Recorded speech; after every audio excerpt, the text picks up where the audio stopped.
Bonjour à toutes et à tous, j'espère que vous allez bien. Bienvenue sur cette 5e vidéo représentation de figurines pop. Merci la moto, évidemment. Aujourd'hui, c'est un petit peu plus moins le bordel.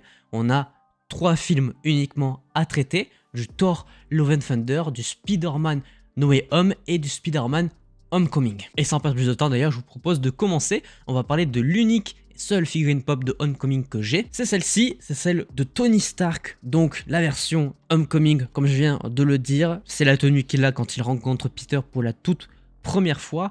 C'est un film dont j'aimerais quand même avoir au moins une figurine pop de Spider-Man. C'est pourtant d'ailleurs pas les plus chères, mais je trouve pas forcément le temps de me concentrer sur celle-ci. Du côté d'Homecoming, ça sera la seule que j'ai pour le moment. Ça reste quand même une Iron Man et ça c'est cool. Pour parler plus sérieux, parlons un petit peu de Thor Love and Thunder, ce film pas très apprécié, mais dont les figurines pop sont là, dans la plupart très stylées. Ça se manifeste pas sur cette figurine pop là, par exemple. Typiquement, c'est le genre de pop que j'aime pas forcément, mais je crois qu'à l'époque, je l'avais acheté parce qu'elle faisait partie d'un lot qui était pas très cher et avec des pop beaucoup plus stylés que celle-ci. Voilà, on commence par Korg, comme pour Avengers Endgame dans la première vidéo, c'est pas forcément le personnage que j'aime le plus, mais c'est le comble parce que je suis quand même pas loin d'avoir toutes ces figurines pop à lui.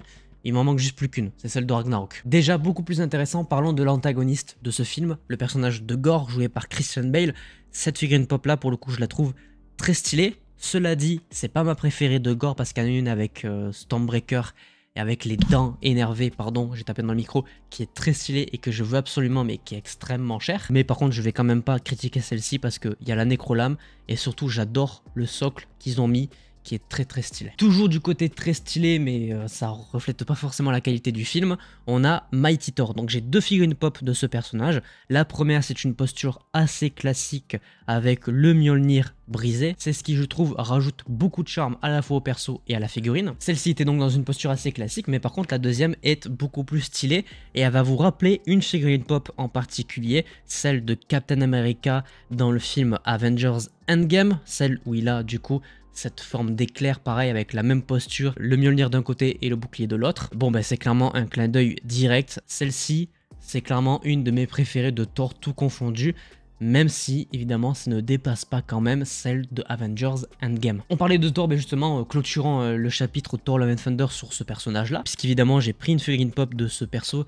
qui est beaucoup trop stylé, je trouve, par rapport à la qualité du film. Il y a évidemment le côté éclair autour du Stormbreaker qui me plaît énormément, et même le costume très coloré. Après, j'ai pas non plus parlé du design de la boîte que je trouve très sympathique, beaucoup plus que le film en lui-même. Je trouve que c'est très facilement des pop qui se détachent du décor tellement il y a de la couleur là-dedans. Et bref, j'adore le fait que le personnage soit en l'air.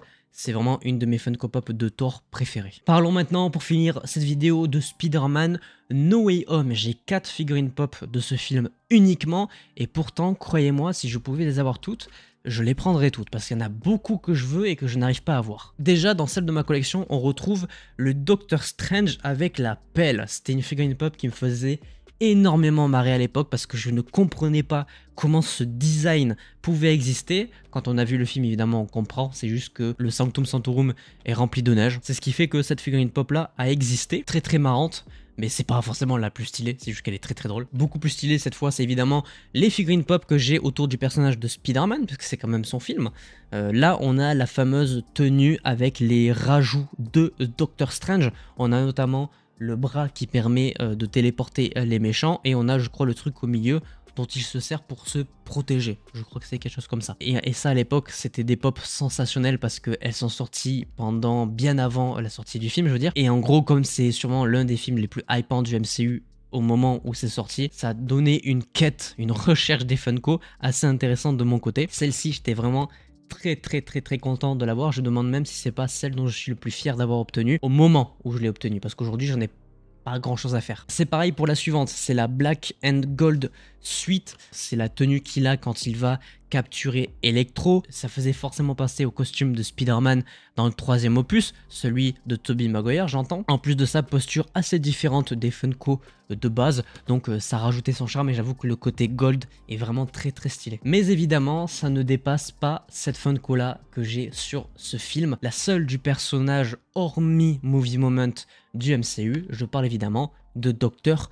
Octopus. Sur toutes les Funko Pop Marvel qui existent, il y a évidemment les versions comics masculins et féminins, mais sur le film Spider-Man 2 de Tobey, bah, ça n'existe pas, il n'y a même pas de Funko de ce film-là. Donc les seules qui sont disponibles en live action, bah, c'est celles sur le film Spider-Man No Way Home. Et celle-ci, je la voulais absolument, c'était une obligation de l'avoir dans ma collection. Et je suis très content d'avoir enfin réussi à me la dégoter. Dans le même esprit, il y a évidemment celle du bouffon vert avec la tenue originelle que je veux absolument, celle de The Amazing Spider-Man, celle du Spider-Man de Tobey. Il m'en manque encore beaucoup sur ce film-là, mais elles sont relativement chères et rares. Ce qui m'énerve, parce que celle de Andrew, je la veux absolument. Pareil que pour Dr. Octopus, c'est une nécessité, et un jour je l'aurai. En tout cas, voilà, c'était toutes les figurines pop que j'avais à vous présenter sur Thor Love and Thunder et Spider-Man No Way Home. Je vous donne évidemment rendez-vous dans 2 semaines pour la 6ème. En attendant, si celle-ci vous a plu, je vous invite à laisser un petit pouce bleu, à vous abonner, à activer la cloche pour ne pas manquer les prochaines vidéos. Et sur ce, portez-vous bien, c'était votre Captain, à la prochaine.